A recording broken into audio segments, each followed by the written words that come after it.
Hello viewers, நான் Jose. Blood river. நம்ம வாழ்கிற பூமியில் மர்மமான ஆறு ஒன்று இருக்குது, ரத்த ஆறு.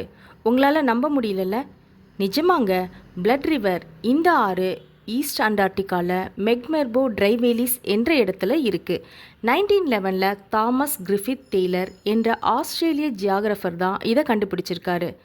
சயின்டிஸ்டுங்கெல்லாம் ரொம்ப ஷாக் ஆகுறாங்க. உண்மையான ரத்தமாக இருக்குமோன்னு நினச்சாங்களாம். அதுக்கப்புறம் ஆராய்ச்சி பண்ணியிருக்காங்க.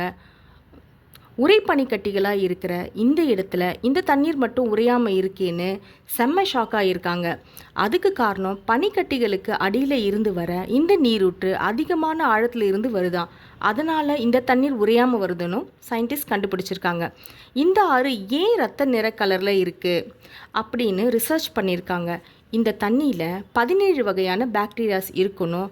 அவைகள் ஆக்சிஜன் இல்லாமே உயிர் வாழ முடியும்னு கண்டுபிடிச்சிருக்காங்க. இந்த பாக்டீரியாவில் இருந்து சல்ஃபர் மற்றும் இரும்பு போன்றவை வெளிவந்திருக்கு. இந்த சல்ஃபரும் இரும்பும் பனிக்கு அடியிலிருந்து மேலே வரும்போது ஆக்சிஜன் கூட வேதி வினைக்குள்ளாக்கப்பட்டு சிவப்பு நிறமாக மாறி இரத்த ஆறாக நம்ம கண்களுக்கு தோற்றமளிக்குதுன்னு கண்டுபிடிச்சும் சொல்லியிருக்காங்க.